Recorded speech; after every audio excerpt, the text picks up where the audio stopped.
a article came out. Mason Chiotti wrote this one. He talked about preseason exhibition with Purdue shows Arkansas basketball brand is strong. A big portion of this article was written in regard to the fact that Arkansas, this is the second year in a row, they've had a massive exhibition game against a huge opponent that they're, big brand name, big time opponent, power conference opponent in preseason, which is kind of unique because you don't see a lot of those in preseason time. And he's kind of advocating for the fact that Arkansas is become a pretty strong brand. Maddie, I just want to talk about this for a second, then we'll move on. Do you think Arkansas has gotten to a point where their brand has been restored closer to what it was in the 90s? I definitely think so. I think not so much. Like I said in another video that our fans will see later on, it's almost like comparing a Jordan 1 and a Kobe 6. Like they're both legendary in their own respect, but completely different models, completely different mechanics behind it. I think, with Purdue, with Duke, with all of these games that we're seeing, it's on brand, I think, for Coach Musselman, in a different way than it was for Coach Richardson. Just because, he wants to show that we're a dominant force, not just in conference play and when it comes to March Madness. He wants everybody to, I think he doesn't want it to be known that he is a cupcake game coach. Yeah, I think, reading this article also, just getting off the brand topic for a second, this article had a lot of stuff about like how last year's game against Texas down in Austin had a lot to contribute going throughout the course of the year on things to build on for Eric Musselman. So not only is this game great for the fans, it's great for the what you're trying to build around Arkansas to restore that, prestige level that it has. The issue, they're getting a lot of experience playing, a good team, a team that's going to be ranked somewhere in the top 10 when the first AP poll comes out. This is going to be a big time opponent Arkansas is going to play at home. And, you mentioned all those opponents that Arkansas is playing, but the thing that makes this even more compelling is that Arkansas is playing good basketball right now. Yes, they finished 9th, 10th, in the SEC last year, tied for 9th, 10th by tiebreaker. But, however you want to say that, which way, overall, Arkansas has played very well, over the last several seasons. They finished top 4 a year ago in the SEC and went to the Elite 8. Same thing with a couple of years ago in 2021-2022 season. That's just where we are. Or the 2020-2021 season, what I meant to say with the that was the Moses Moody year for Arkansas. But yeah, another top 3 finish in the SEC. Came right back around, made an Elite 8 in March. That's repetitive Arkansas now. So, the only thing that's really different, it's at least on par with 70s Arkansas basketball at this point, which was also extremely high quality with trips to the Final Four and things like that. That's what's missing right now from the Eric Musselman era.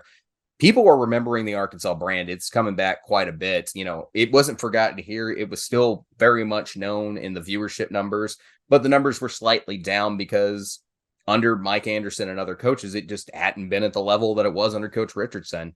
And we're in a new era and things are going pretty darn good.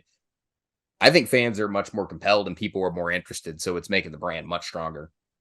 Yeah.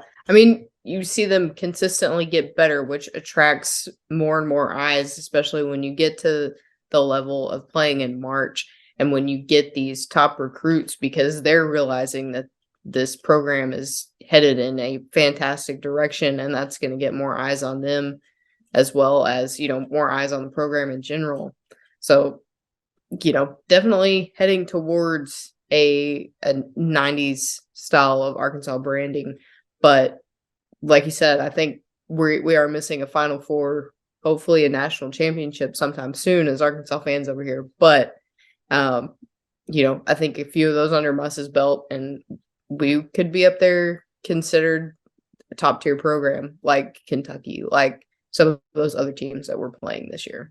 I mean, obviously it's not blue blood status, but it is. I didn't want to say that. I didn't want to sound like an Auburn fan. Okay. That's why I said top tier. That. This is an SEC podcast. I'll cut it there. We'll fix something there. No, you put it in, David. Put it in. All right, Maddie. I guess she wants smoke. That's what she's. If Gary Parrish can pick on Indiana once a week on the Eye on College Basketball podcast, I guess Maddie can throw that out there for Auburn fans. All right.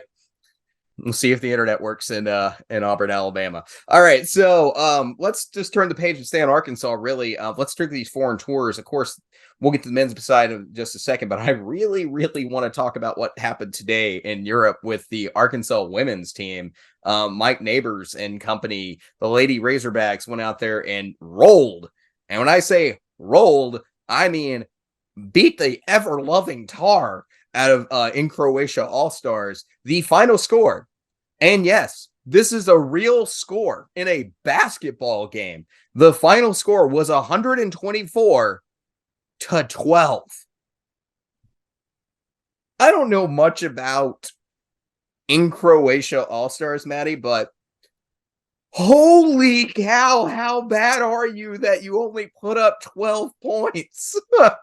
We were finishing up a meeting today, and I got the text from David that said, "I'm not gonna overreact. I'm not gonna overreact." And I was like, "What in the world is this?" So finally, the picture loads, and I sat there and I looked at my boss and I said, "How bad are you when it comes to scoring, or how fantastic is our defense that this team put up 12 points?" He was like, "In the first quarter?"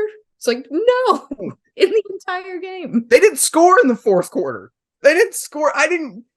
Mind blown on how bad that was. My wife's reaction when I showed her the score was, "Yas, Queen." Like it was ridiculous just how ridiculous that score was. But of course, Arkansas will be back in action against a team that I'm not even going to attempt to pronounce when they head over to Greece. And then they will also play the University of Regina in Athens as well. So they'll have 2 games in Greece on this foreign tour coming up.